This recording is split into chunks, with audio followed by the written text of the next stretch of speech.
बारामती लोकसभा मतदारसंघाच्या सगळ्यांच्या प्रयत्नांनी कष्टांनी मी लोकप्रतिनिधी म्हणून दिल्लीला गेले आणि अर्थातच त्यानंतर जे इलेक्शन झाली त्याच्यात आम्ही सगळे वेगळे लढलो, पण तरी आता महाविकास आघाडीच्या वतीने फक्त बारामती लोकसभा मतदारसंघ नाही तर पुण्यात अनेक प्रश्न जे प्रलंबित आहेत आणि सगळ्यात मोठं मला आश्चर्य वाटलं की रोज एक गोष्ट वारंवार ह्या सरकारमध्ये येते की प्रचंड भ्रष्टाचार, प्रचंड महागाई आणि प्रचंड बेरोजगारी, ज्या तीन मुद्द्यांच्या विरोधात काँग्रेस राष्ट्रवादी काँग्रेसच्या 2014 मध्ये एवढी टीका झाली. आज राज्यामध्ये आणि देशामध्ये काय परिस्थिती आहे? मग 2014 मध्ये होतं ते बरं होतं आणि त्यातले कुठलेच आरोप जे आमच्या नेत्यांवर झाले त्यातल्या कुठल्याच आरोपावर जेव्हा आमच्याबरोबर होतं तेव्हा ईडी, सीबीआय, इन्कम टॅक्स होतं, त्याच्यानंतर अनेक लोकांनी पक्ष बदलले आणि त्यांच्याचे आरोप हे सगळे वॉशिंग मशीनमध्ये धुवून निघाले. मग आरोप होते का नाही, मग आरोप खोटे होते का, हा एक वेगळा विषय.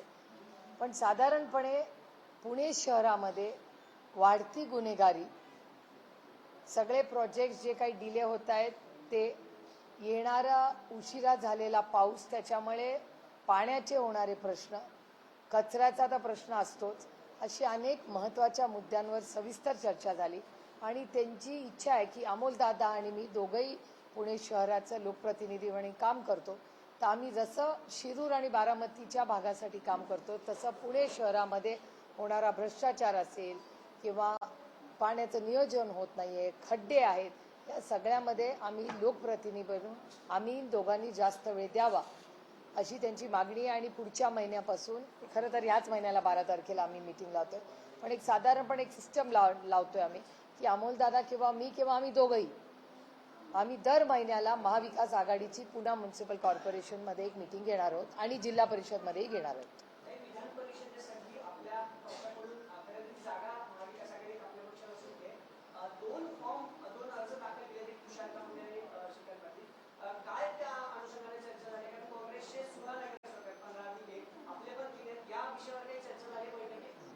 या इलेक्शन बद्दल काहीच चर्चा झाली नाही, कारण का ते काँग्रेस सगळे महाविकास आघाडीचे नेते मुंबईत बोलले होते. हर्षवर्धन सपकाळजी, माननीय उद्धवजी, राऊत साहेब आणि त्यांचे सगळेच लोक, आम्ही मागच्या आठवड्यात 2 आमच्या मीटिंग झाल्यात आणि जो काही निर्णय महाविकास आघाडीचा एकत्रपणे लढण्याचा आम्ही तिघांनी घेतलेला आहे, पण आमचे सगळे सहकारी जिथे तिघं आम्ही एकत्र मिळून लढतोय, त्याच्यामुळे तो काही विषयाची फार काही चर्चा होण्याचं आज कारणही नाही. खरं तर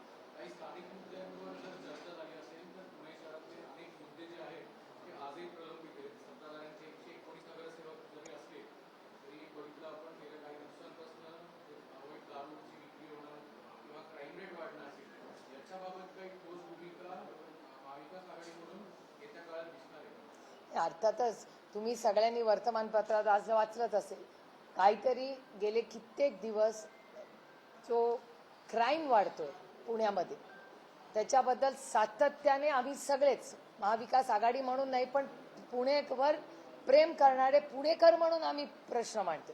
राजकारण होत राहील, इलेक्शन होत राहतील, पण आम्ही सगळे पुण्याचे लोक आहोत, आम्ही पुणेकर आहोत. या पुण्याने आम्हाला सगळ्यांना किती दिलेलं आहे. आमची नैतिक जबाबदारी नाही की जर गुन्हेगारी वाढत असेल, काय आपल्या सगळ्यांच्या घरात लहान मुलं, लेकी, सुना नाही आहेत, मग लढायचं नाही त्याच्यासाठी.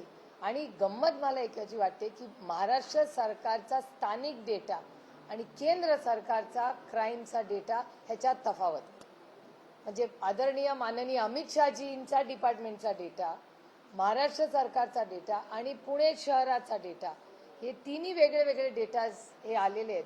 त्यामुळे कुठला डेटा खरा हा एक प्रश्न आहे, पण त्याचबरोबर पुणे शहरामध्ये तुमच्या सगळ्यांच्या चॅनल्सवर आणि प्रत्येक वर्तमानपत्रात एक दिवस आड, कदाचित रोजही असेल, पण कुठली ना कुठली घटना, दुर्दैवी घटना ही पुण्यामध्ये होते.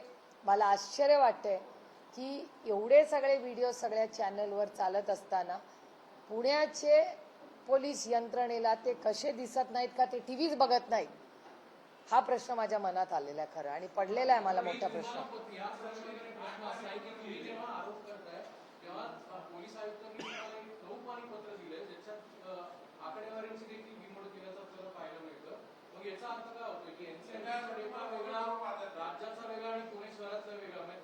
आहेच. मी जे बोलले तोच तुम्ही प्रश्न विचारताय मला.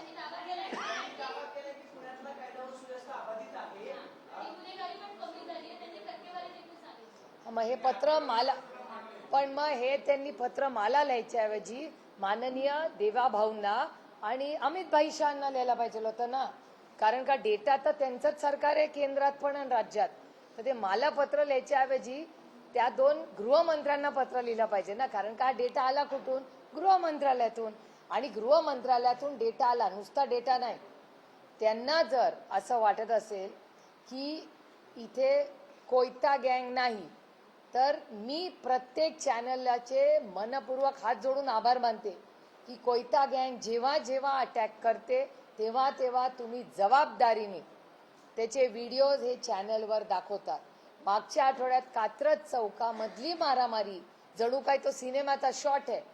एका माणसाला धरून त्याला वरून फेकून द्यायचेही उद्योग चाललेले. तिथल्या नगरसेवकांची मी बोलली. आता कुठला पक्ष विचारायचा नाही, कारण का आम्हाला या विषयात राजकारणच आणायचं नाही. कारण का आमचं पुणे बदनाम होतंय, आमचा महाराष्ट्र बदनाम होतोय. त्यामुळे या सगळ्या परिस्थितीमध्ये जरी हा डेटा येत असेल तरी अतिशय विनम्र आणि प्रांजळपणे मी माननीय जे कारभारी आहेत पुण्याचे त्यांना गेल्या मीडियामधल्या गेल्या 1 महिन्यातल्या सगळ्या बातम्या पाठवणारे. क्राईम कमी होत असेल तर आनंदच आहे, पण ह्या त्याचा वास्तवता काय आहे कदाचित ते टीव्ही बघत नसतील, असंही असू शकेल.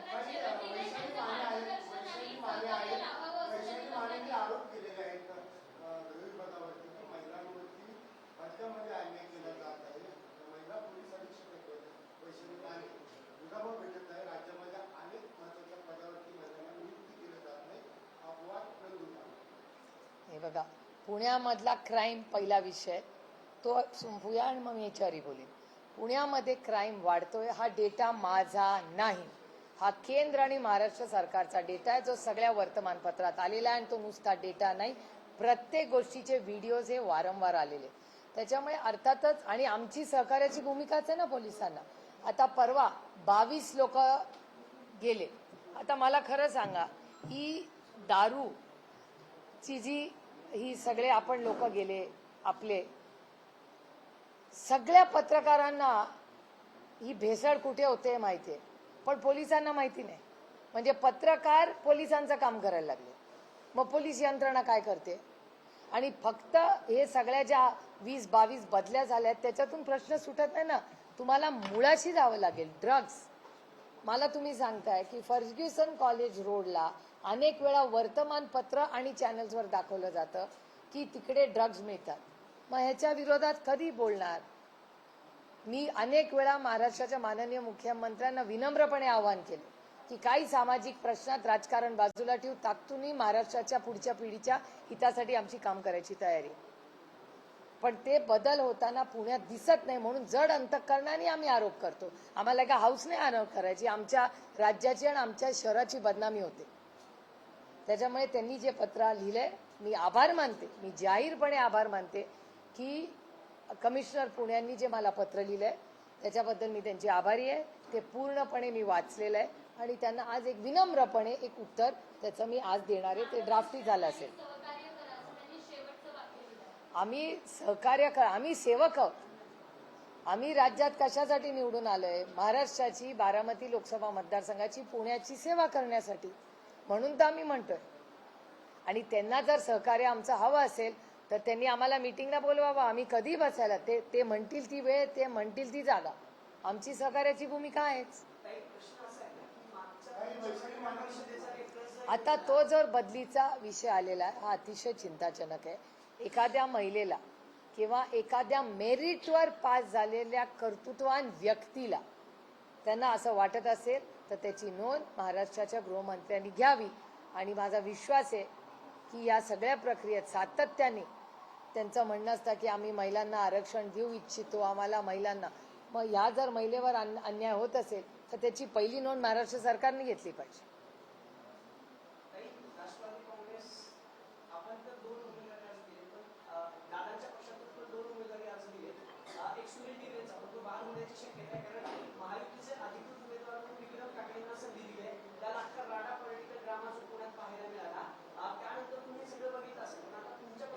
आक्षेप घेतला गेला ठाकरेंच्या अर्जावर की प्रॉपर्टी टॅक्स ते भरत नाहीयेत, असे काही आहे का? तुम्ही आक्षेप वगैरे घेतला? नाही, मगाशी मला उमेदवारांचा आमच्या फोन आला होता की असं म्हणे, म्हणजे त्या वकिलाला माझ्यापेक्षा जायचे असेल, मी माझ्या कानावर आलेल्या गोष्टी, मी काही कागदपत्र पाहिलेले नाही, पण अजित पवार गटाचे जे कॅन्डिडेट आहेत, उमेदवार आहेत, त्यांनी जो फॉर्म भरला आहे काल, आता साधारणपणे अशी पद्धत असते की आपण टॅक्स भरायचा एक NOC असतो, नो ऑब्जेक्शन सर्टिफिकेट, की आपण सगळे टॅक्स भरलेले आहेत, तर एक टॅक्स त्या उमेदवारांनी भरला नव्हता असं एक ऑब्जेक्शन आलंय आणि आज आमच्या लोकांच्या समोरच त्यांनी 40,000 रुपयाचा वाटतं काहीतरी चेक भरला आणि तो टॅक्स भरलेला आहे. आता ह्याच्यात मला फक्त टेक्निकल प्रश्न आहे, मी या विषयातली कॉन्स्टिट्यूशनल एक्सपर्ट नाही, पण इलेक्शन कमिशनच ह्याचं उत्तर देऊ शकेल. माझा इलेक्शन कमिशनचा अनुभव जरासा वेगळा आहे, पण इलेक्शन कमिशनमध्ये काल जर ॲफिडेव्हिट करून लिहिलेलं असेल, ॲफिडेव्हिटचं महत्त्व तुम्हाला माहिती आहे की ॲफिडेव्हिटमध्ये लिहिलेलं असेल की मी कुठलाही आज, म्हणजे माझे सगळे ड्यूज क्लिअर आहेत, तर आज त्यांना परत संधी असते का छाननीमध्ये, हा प्रश्न हे एखाद्या, मला असं वाटतं, तज्ज्ञालाच विचारायला लागेल. कारण का मग त्या ॲफिडेव्हिटला काय महत्त्वच नाही आहे. दरवेळी कोणी कुठलाही फॉर्म भरेल आणि छाननीमध्ये त्याला करेक्शन करता येईल. त्यामुळे हा एक महत्त्वाचा मुद्दा आहे, तो गांभीर्याने, मला काही व्यक्तीचा प्रश्न नाही आहे, हा व्यवस्थेचा प्रश्न. एक मिनिट, त्याच्यावर मी सविस्तर बोलेन. बाहेरून आलेल्या उमेदवारांना संधी दिली गेली, अचानक निष्ठावंतांना डावललं गेलं. सुनेत्रा पवारांची जी बैठक घेतली होती ना, जवळपास 13 जण इच्छुक होते, म्हणजे सुनील टिंगरेंचं नाव होतं, अनेकांचं नाव होतं, पण आता बाहेरून आलेल्या पार्थ पवारांची मर्जी होती, मित्र होते म्हणून त्यांना दिली. निष्ठावंतांनी नाराजी व्यक्त केली. मी तुम्हाला खरं सांगू का, आता त्यांच्या गटात काय चालतंय हे मला खरंच माहिती नसतं. याचं कारण महागाई, बेरोजगारी आणि भ्रष्टाचार इतका या देशात वाढत चाललाय, पेट्रोल डिझेलचे भाव, सिलेंडरचा भाव, त्याच्यामुळे त्यांच्या ह्या सगळ्या त्यांचा गट कसा चालतो याच्यात मला फार कमी वेळ खरं तर मिळतो. पण अनेक वर्ष त्यातले काही लोकांचे अश्रूही मी TV वर पाहिले काल, आणि त्याच्यामुळे मला काही त्यांच्या गटाच्या निर्णयामध्ये पडायचा अधिकारही नाही आणि त्याचं काही कारणही नाही. पण एक गोष्ट, एक माणुसकीच्या नात्या मी नक्कीच म्हणेन की प्रत्येक पक्षाने काय घ्यायचा, कुणाला तिकीट द्यायचा हा त्यांचा अंतर्गत प्रश्न असतो, तो लोकशाही पद्धतीने त्यांना दिलेला आहे. पण ज्या लोकांनी एवढा संघर्ष आपल्याबरोबर केला असेल, जर केला असेल, त्यांना दुखून त्यांचे अश्रू, ज्यांनी 40 वर्ष आपल्याला साथ दिली, त्यांना दुखवण्यामागे काय कारण असेल याचं उत्तर मला विचारून काही उपयोग नाही, तुम्हाला त्यांनाच विचारावं लागेल. कारण का मीही अनेक त्या लोकांबरोबर काम केले, अतिशय कर्तृत्ववान ते लोक आहेत. 5-6 लोकांना TV वरही मला पाहायचा काल संधी मिळाली. अतिशय कर्तृत्ववान, कष्ट करणारे, आदरणीय पवार साहेबांबरोबर काम केलं, माननीय दादांबरोबर काम केलं, असे खूप अनुभवी नेते काल TV वर दिसले. पण मला त्याच्यावर काही बोलायचं नाही, कारण का त्यांच्या गटाचा अंतर्गत प्रश्न.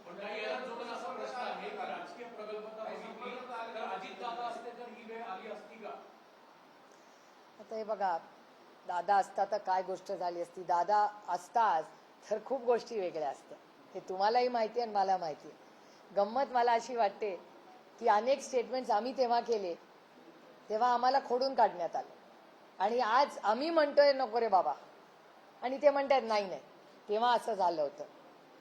मग कसं आपण लोकांवर विश्वास कसा ठेवायचा असं मनात वाटतं, कारण का आम्ही अतिशय निर्मळ मनाने खरं सांगितलं, आणि पांडुरंग साक्षी आहे त्याला, आणि अनेक लोक साक्षी आहेत. आणि तेवढंच नाही, तुमच्यापैकी किती पत्रकार आहेत ज्यांना दादा स्वतःच बोलला होता. त्याच्यामुळे दादा स्वतः तुम्हाला काय काय बोलला होता ते दादा गेल्यानंतर खोडून काढायचं पाप काही लोकांनी केलं. कारण का आपल्याकडे पद्धत आहे, किती काय मतभेद असू दे, मनभेद असू दे, एकदा माणूस गेला ना तर त्याच्या आठवणी नेहमी गोडच ठेवायचा. माझ्यासाठी तर तो भाऊच होता, यांचा भाऊ नसेल, त्यांच्याबरोबर संघटनेत काम केलेलं असेल, पण दादा गेल्यानंतर ज्या पद्धतीने दादा हे बोललाच नाही, दादानी केलंच नाही, दादाच्या मनातच हे नव्हतं, या सगळ्या गोष्टी सांगितल्या गेल्या समाजात, तुमच्या सगळ्या चॅनलवर बोलल्या गेल्या. आणि आता असं काय घडलं की आता सगळ्यांनी युटर्न करून सांगितलं नाही नाही दादांची इच्छा होती, दादा बोलले होते, दादा एकटे जात होते, दादा बोलत होते, मला सांगितलं होतं. आता मी तर म्हणलं नको रे बाबा, असं हे सगळं युटर्न करणारं आमचं राजकारण नाही. आम्ही मायबाप जनतेची सेवा करायला इथे आलोय. त्यांना सगळ्यांना आमच्या शुभेच्छा आहेत. माझा दादा नाही राहिला आता, त्यामुळे आता काय फरक पडतो. की जिल्हा समितीच्या वेळेस पण असंच झालं. काही बातम्या ज्या बाहेर आल्या होत्या ना, सुनीताबाईंच्या पश्चात त्यांची सही घेतली गेली, जिल्हा समितीचं नाव होतं, काही इतर कार्याचा तो सगळा परिक्रमा. मोठ्या बहीण आहेत, म्हणजे दादांचं प्रेम होतं तुमच्यावर. तुम्हाला असं नाही वाटत की पाठला भातचा म्हणून समजावून सांगावं की बाबा थोडंसं सगळ्यांना घेऊन चालावं पुढे, किंवा असं काही मोठी होईल? मी तुम्हाला खरं सांगू, माझा स्वभाव कसा आहे, मी विचारल्याशिवाय कोणालाच मार्गदर्शन करत. आणि आता वयाने कोणीच लहान नाही, त्याच्यामुळे मी विचारल्याशिवाय कोणालाही मार्गदर्शन करत नाही. माझ्या 2 मुलांना पण करत नाही, घरातल्या कोणालाच करत नाही. सगळ्यांनाच हे माहिती आहे, म्हणून आत्या सगळ्यांना आवडते आणि आत्या काही बोलतच नाही.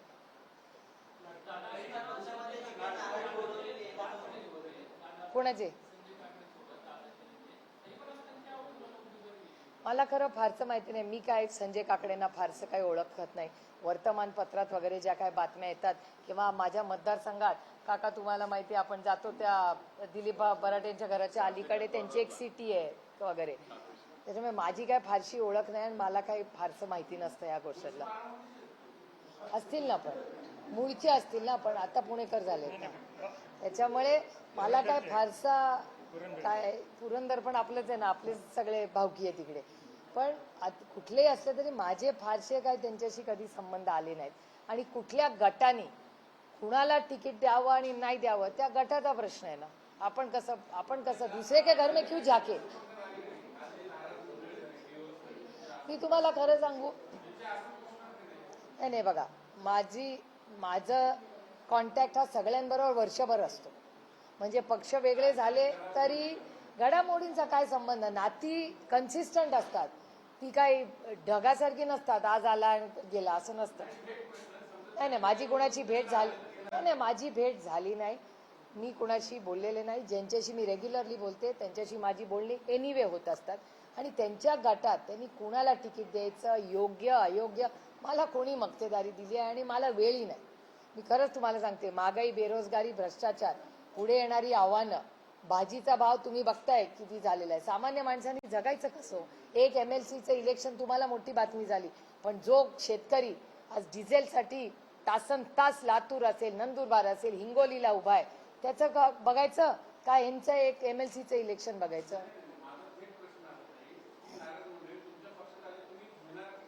हे बघा, आमच्या कुटुंबातले तर लोक आहेत आणि तुम्हाला माहिती आहे, आणि मी पहिल्यांदा नाही नेहमीच म्हणते की कोणीही व्यक्तीने 2 पैशाचंही जरा आपल्या बरोबर एकत्र काम केलं असेल त्या ऋणात आपण राहू. त्यामुळे माझं त्यांच्याबद्दल जरी गेल्या 2-3 वर्षात काही मतभेद, काही राजकीय मतभेद झाले असतील, पण मनभेद माझी कोणाशी कालही नव्हते, आजही नाही आणि उद्या नाही. आणि मी त्या गटातल्या 99% लोकांची माझा कॉन्टॅक्ट कालही होता, आजही आहे आणि उद्याही राहील. त्याच्यात नवीन काय आणि त्याच्यात गैर काय.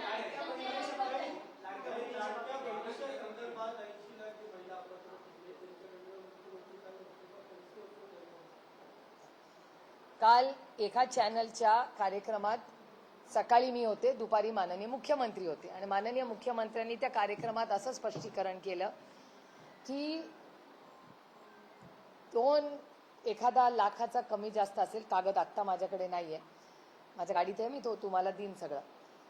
1-2 कोटी, मला वाटतं 65 का 66 लाख महिलांना इलेक्शन झाल्या पैसे देण्यात आले. त्याच्यापैकी 1700 का 17 कोटी त्याचे असे निघाले, 17,000 कोटी, ज्यांना नोकऱ्या होत्या सरकारी, त्यांनी ते पैसे घेतले, पुरुषांनी पैसे घेतले असे. म्हणजे आता पुरुष सरकारी नोकरी, म्हणजे मला प्रश्न विचारायचा महाराष्ट्र सरकारला की पहिल्यांदा तुम्ही जेव्हा फॉर्म भरून घेतले तेव्हा काय निकष लावले. इलेक्शन होतं, लोकसभाच्या नंतर ही स्कीम आली, मग विधानसभा, त्याच्यानंतर जिल्हा परिषद, तोपर्यंत स्कीममध्ये हळूहळू कमतरता आली आणि आता जवळपास 1 त्यांचं वेबसाईट दाखवते 1,12,00,000. हे व्हेरीफाय करा, त्यांचा वेबसाईटचा नंबर आहे 1,12,00,000. पण सरकार म्हणते हा नंबर फ्रीज होईल 1,60,00,000. म्हणजे जवळपास शेवटी 1 कोटी महिला ज्यांचा फॉर्म भरला होता, त्यांना पैसे दिले होते. मला 3-4 प्रश्न सरकारला विचारायचे.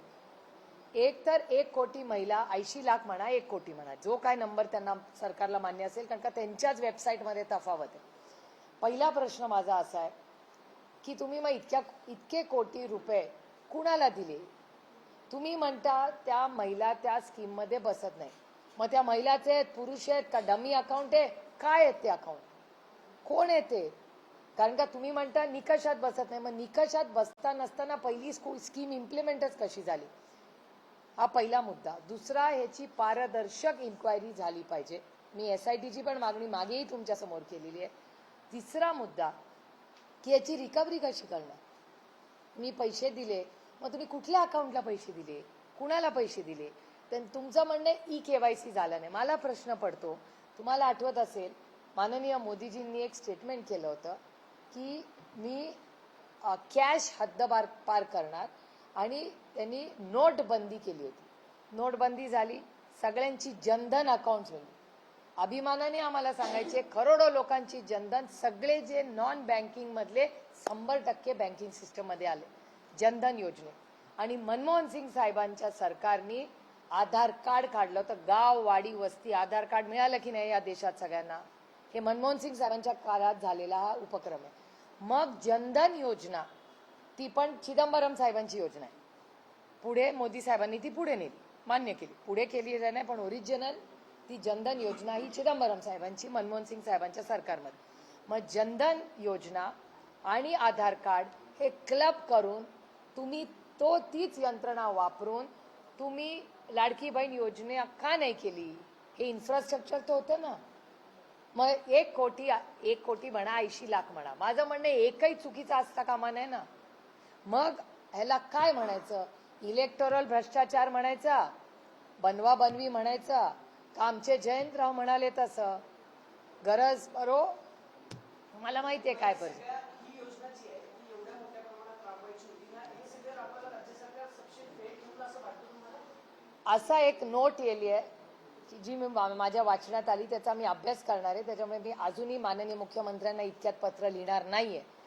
पण मी थोडा डेटा केंद्र सरकारकडून घेणार आहे, कारण का आम्हाला जी माहिती आली आहे की केंद्र सरकारकडून सर्व शिक्षा अभियानचे आणि RTEचे पैसे येतात.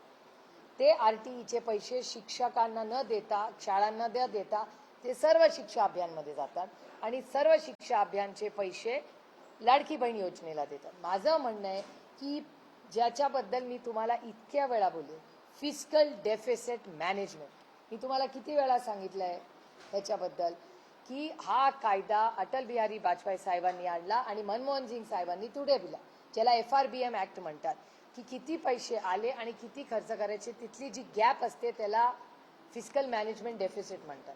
तर महाराष्ट्रामध्ये फिस्कल मॅनेजमेंटचं जे काम चाललेलं आहे ते कसं चाललेलं, मी गेले 2 वर्ष याच्याबद्दल बोलते. मग का नाही वेळेवर पैसे येत आहेत? पगार वेळेवर होत नाहीत, सबसिडीज वेळेवर मिळत नाहीत, आणि लाडकी बहीण योजनेमध्ये 1 कोटी महिला तुम्ही कमी करता. महिला भ्रष्टाचार म्हणायचं तर काय म्हणायचं? फसवलंच ना तुम्ही महिलांना. मग याची जबाबदारी कोण घेणार? म्हणे स्कीम आम्ही चालू ठेवतो. स्कीम्स का चालू ठेवताच नाही ना तुम्ही, पण त्याच्यात निकष लावून ज्या पद्धतीने महिला कमी करतायत ते अतिशय दुर्दैवी आहे. याचा आम्ही जाहीर निषेध करतो, आणि याची पारदर्शक इन्क्वायरी झाली पाहिजे. हे महाराष्ट्रातही मी माननीय मुख्यमंत्र्यांना पत्र लिहिणार आहे की त्यांनी महिला बाल कल्याणला ह्याचे प्रश्न आम्ही जे मांडतोय ते माननीय मुख्यमंत्री एक मोठा राज्याचा भाऊ म्हणून त्यांनी त्या महिला बाल कल्याण डिपार्टमेंटकडून ही माहिती मागवली पाहिजे. संजय राऊत म्हणतात की शिवसेना एकच आहे, त्यांना परत यायचं, त्यांनी परत मातोश्रीवर यावं. ते ना असं अनेक राजकीय पक्षांमध्ये जातं. काही प्रेमाने परत जातात, काही आईसनी परत जातात. आईस म्हणजे तुम्ही विसरला असाल तर इन्कम टॅक्स, CBI आणि ED. आईस उन्हाळा पण वाढलाय आजकाल, त्याच्यामुळे काही आईसच्या केसेस असतात, काही प्रेमाच्या केसेस असतात. आता ते काळाप्रमाणे कळतं.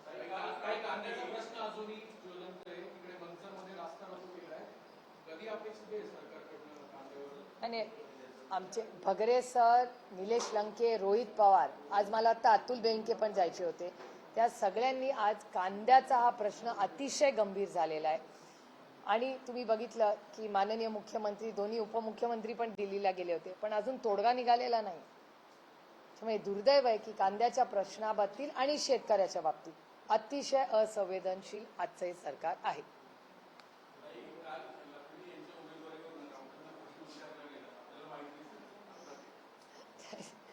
बघा, राऊत साहेब आमचे मोठे भाऊ आहेत, त्यांना आम्हाला सगळं बोलण्याचा अधिकार आहे.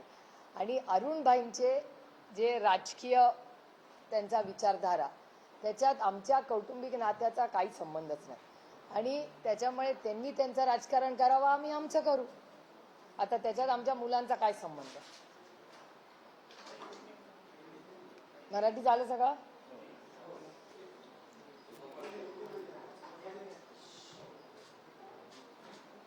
चला,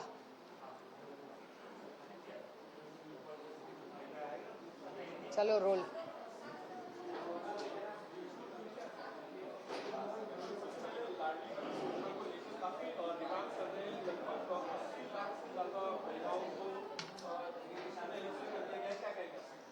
इसकी हम ये पूरी जो कहानी है लड़की बहन योजना के बारे में, हम तो पहले दिन से कह रहे थे 1 करोड़ महिला उन्होंने कम किए हैं.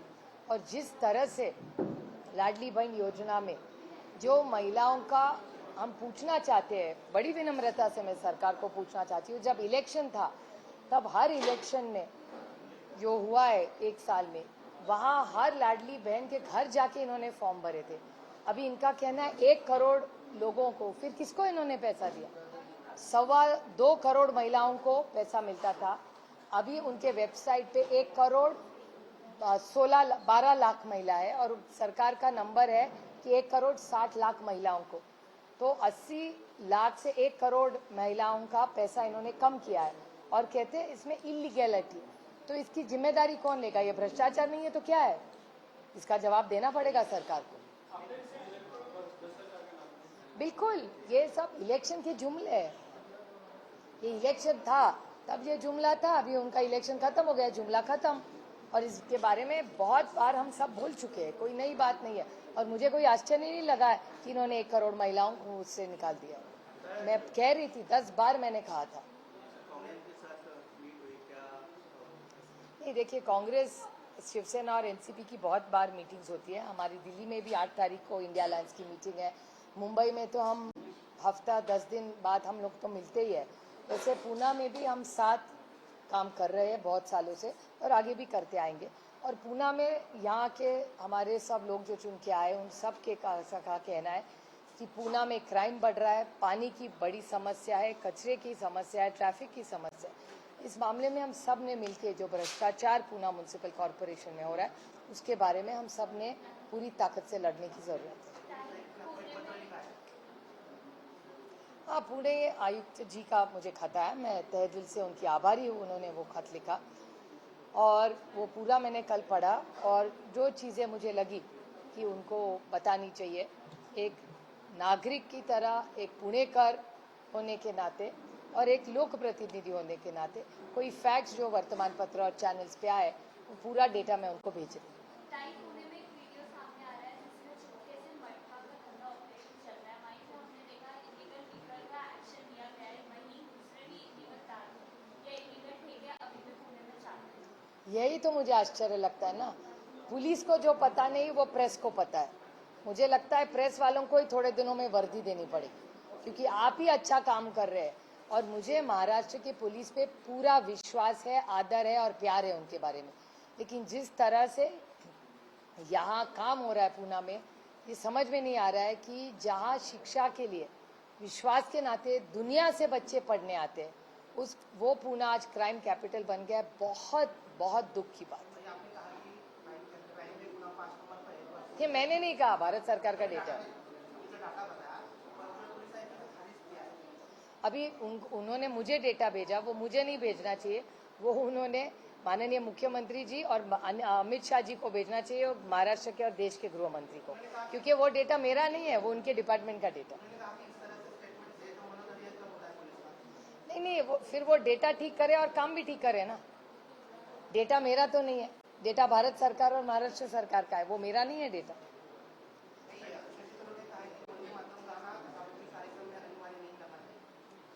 मैंने पढ़ा नहीं है तो मुझे पता नहीं आपको कहा उन्होंने क्या कहा है। It's very sad what is happening in West Bengal, and the way Trinamool Congress leaders are being attacked is very, very sad and is very shameful. There's a buzz that there will be a two-part in the TMC, just like what happened in Maharashtra. It's possible. I have no idea about Trinamool, but it's very unfortunate. But I still have a lot of faith in Mamta Didi's leadership.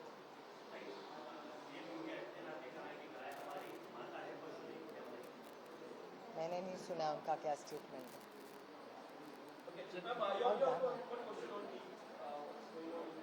No, it's very shameful. There has to be a detailed inquiry. Absolute detailed inquiry. I'm shocked at the way the education department, this NEET exam corruption has come out. It is devastating for a parent and a child because it's about their career. This is a merit-oriented exam. And if this is the way there is cheating happening, I think government has completely failed and the department has failed. Of course. It had to, no? It's so critical for children's education and their careers. It's a turning point. नहीं, मैं उनका खत आया, उसका जवाब तो लिखना पड़ेगा क्योंकि बहुत सारे रिपोर्टर्स हैं, वर्तमान पत्र में बहुत सारी न्यूज़ आती है और उन्होंने कहा कोयता गैंग है ही नहीं। मेरे ही क्षेत्र में कोयता गैंग के कितने वीडियो घूम रहे, वो भेज दूंगी उनको।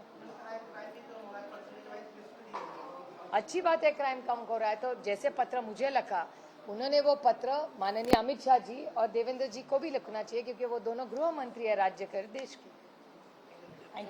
थँक्यू। आज चला पास। आपण सर्वजण आलात, आपल्या सर्वांचे सगळ्यांचे आभार। आभार। आमचे काँग्रेस पक्षाला जागा दिल्याबद्दल आभार।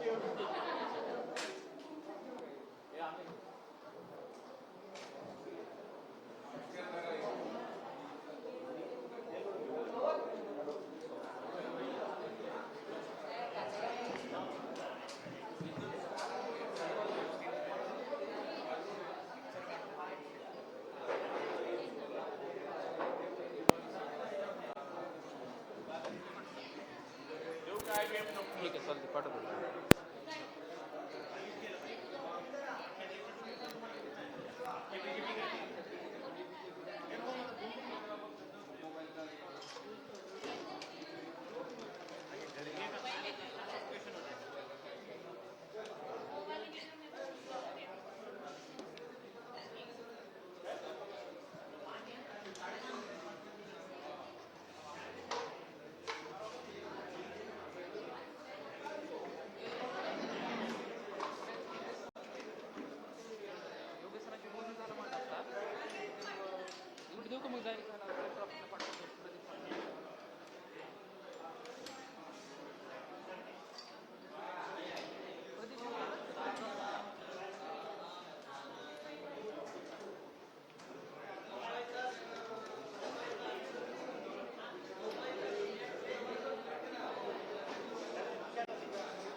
निकेत तटकरेंना उमेदवारी दिल्यानं राजकीय वर्तुळात चर्चा, राजकारणातले शब्द पाळायचे असतात का?